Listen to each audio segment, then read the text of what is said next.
मंत्रा नाम की कैकई की एक मंदबुद्धि दासी थी। उसे अपयश की पिटारी बनाकर सरस्वती जी उसकी बुद्धि को फेर कर चली गई। मंत्रा ने देखा कि नगर सजाया हुआ है, सुंदर मंगल में बधावे बज रहे हैं। उसने लोगों से पूछा कि कैसा उत्सव है। श्री रामचंद्र जी के राजतिलक की बात सुनते ही उसका हृदय जल उठा। वह दुर्बुद्धि नीच जाति वाली दासी विचार करने लगी कि किस प्रकार से यह काम रात ही रात में बिगड़ जाए। जैसे कोई कुटिल भीलनी शहद का छत्ता लगा देखकर घात लगाती है कि इसको किस तरह से उखाड़ लूं। वह उदास होकर भरत जी की माता कैकई के पास गई। रानी कैकई ने हंसकर कहा, तू उदास क्यों है मंत्रा? कुछ उत्तर नहीं देती, केवल लंबी सांस ले रही है और त्रिया चरित्र करके आंसू ढरका रही है। रानी हंसकर कहने लगी, तेरे बड़े गाल हैं, तू बहुत बढ़ बढ़कर बोलने वाली है। मेरा मन कहता है कि लक्ष्मण ने तुझे कुछ सीख दी है, दंड दिया है, तब भी वह महापापनी दासी कुछ भी नहीं बोलती। ऐसी लंबी सांस छोड़ रही है मानो काली नागिन उपकार छोड़ रही हो। तब रानी ने डरकर कहा, अरे कहती क्यों नहीं? श्री रामचंद्र, राजा लक्ष्मण, भरत और शत्रुघ्न कुशल से तो हैं। यह सुनकर कुबरी मंत्रा के हृदय में बड़ी ही पीड़ा हुई। वह कहने लगी, हे माई, हमें कोई क्यों सीख देगा और मैं किसका बल पाकर गाल करूंगी, बढ़ बढ़कर बोलूंगी। रामचंद्र जी छोड़कर आज और किसकी कुशल है जिन्हें राजा युवराज पद दे रहे हैं।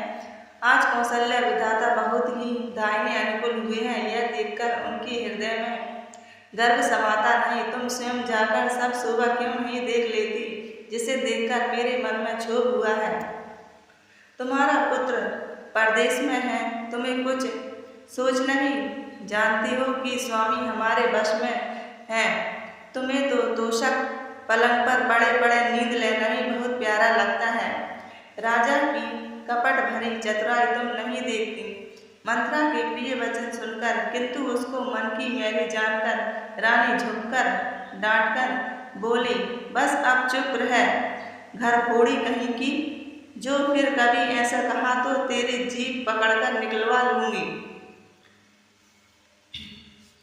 और फिर बोली, हे प्रिय वचन कहने वाली मंत्रा, मैंने तुझको यह सीख दी है, मुझे तुझ पर सप्रेम में भी क्रोध नहीं है।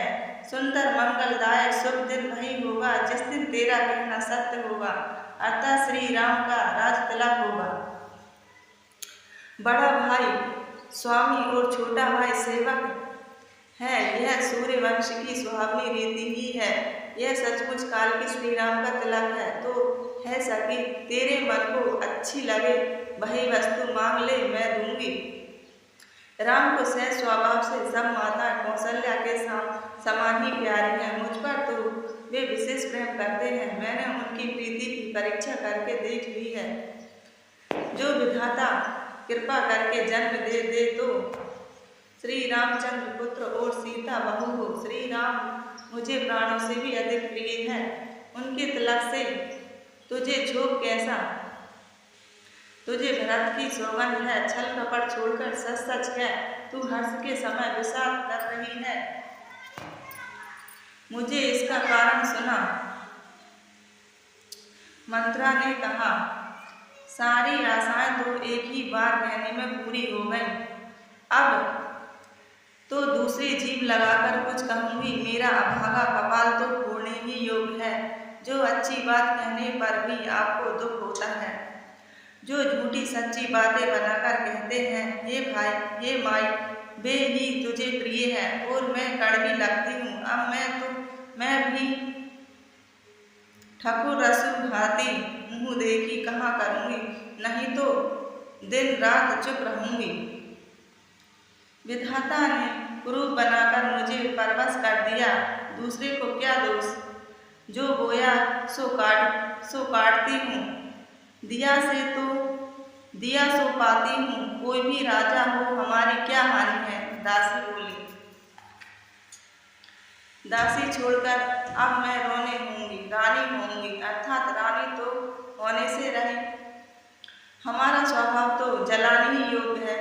क्योंकि तुम्हारा अहित मुझसे देखा नहीं जाता, इसलिए कुछ बात बता चलाई थी। किंतु हे देवी, हमारी बड़ी भूल हुई, क्षमा करो। बार बार रानी उससे आदर के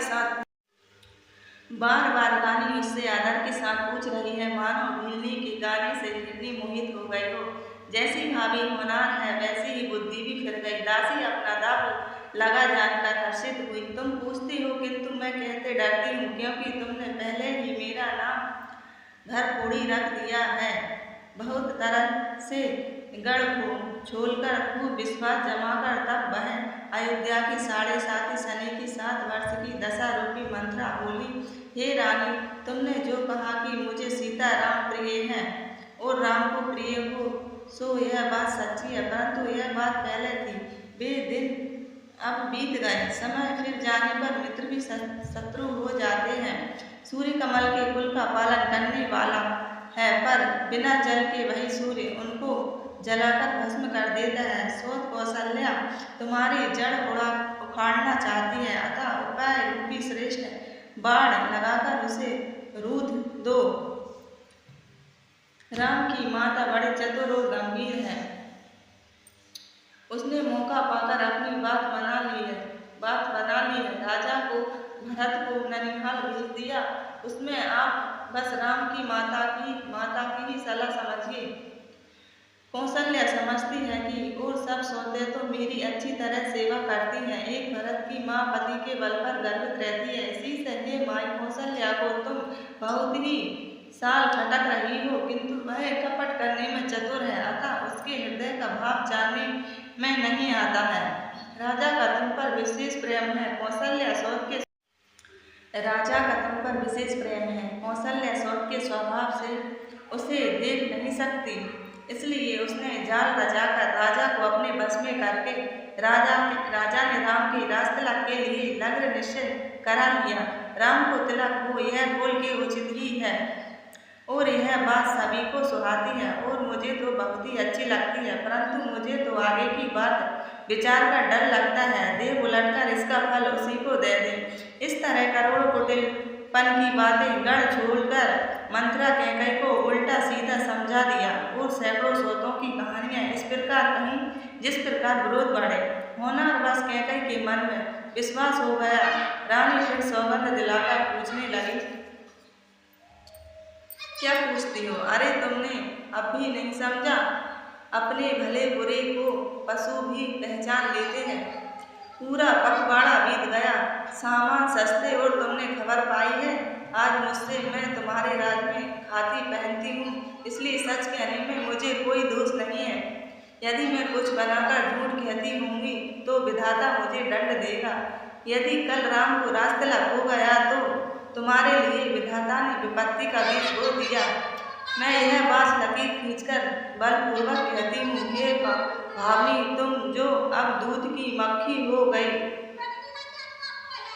जैसे दूध में पड़ी हुई मक्खी को लोग निकालकर फेंक देते हैं, वैसे इस तरह करोड़ों कुटिलपन की बातें गढ़ छोड़कर मंत्रा ने कैकई को उल्टा सीधा समझा दिया, और सैकड़ों सोतों की कहानियां इस प्रकार कहीं जिस प्रकार विरोध बढ़े। होनार बस कैकई के मन में विश्वास हो गया। रानी फिर सौगंध दिलाकर पूछने लगी।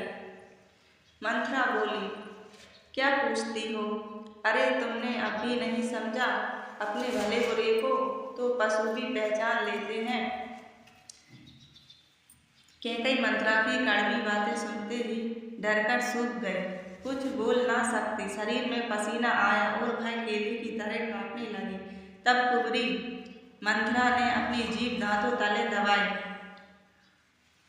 उसे भय हुआ कि कहीं भविष्य का अत्यंत डरावना चित्र सुनकर कैकई के हृदय की गति न रुक जाए, जिससे उल्टा सारा काम ही बिगड़ जाए। फिर कपटी करोड़ कहानियां कहकर उसने रानी को खूब समझाया, और धीरज रखो, कैकई का भाग्य पलट गया। उसे कुचाल प्यारी लगी। वह बगलों की हंसनी मानकर कुबरी ने कैकई को कबूल करवाकर कपट रूपी छुरी को अपने हृदय रूपी पत्थर पर टेया। रानी कैकई अपने निकट के दुख को कैसे नहीं देखती, जैसे बालिका पशु हरी भरी घास चरता है, मंत्रा की बातें सुनने में तो कोमल है पर परिणाम में कठोर है, मानो वह शहद में घोल कर जहर पिला रही हो। दासी कहती है कि हे स्वामिनी, तुमने मुझको एक कथा कही थी, उसकी याद है कि नहीं? तुम्हारे 2 वरदान राजा के पास धरोहर हैं, आज तुम उन्हें राजा से मांगकर अपनी छाती ठाणी करो। पुत्र को राज और राम को वनवास दो और शोध का सारा आनंद तुम ले लो। जब राजा राम की सौगंध खा ले तब वर मांगना, जिससे वचन न टलने पावे। आज की रात बीत गई तो काम बिगड़ जाएगा, मेरी बात को हृदय से समझना प्रिय। पापनी मंत्रा ने बड़ी बुरी घात लगाकर कहा, गोप भवन में जाओ, सब काम बड़ी सावधानी से बनाना, राज पर सहसा विश्वास न कर लेना। कुबरी को रानी ने प्राणों के समान प्रिय समझकर बार बार उसकी बड़ी बुद्धि का बखान किया और बोली, संसार में मेरा तेरे समान हितकारी और कोई नहीं है, तू मुझ पर बह जाती हुई के लिए सहारा हुई है। यदि विधाता कल मेरा मनोरथ पूरा कर दे तो हे सखी, मैं तुझे आंखों की पुतली बना लूं। इस प्रकार दासी को बहुत तरह से आनंद देकर कैकई गोप भवन में चली गई।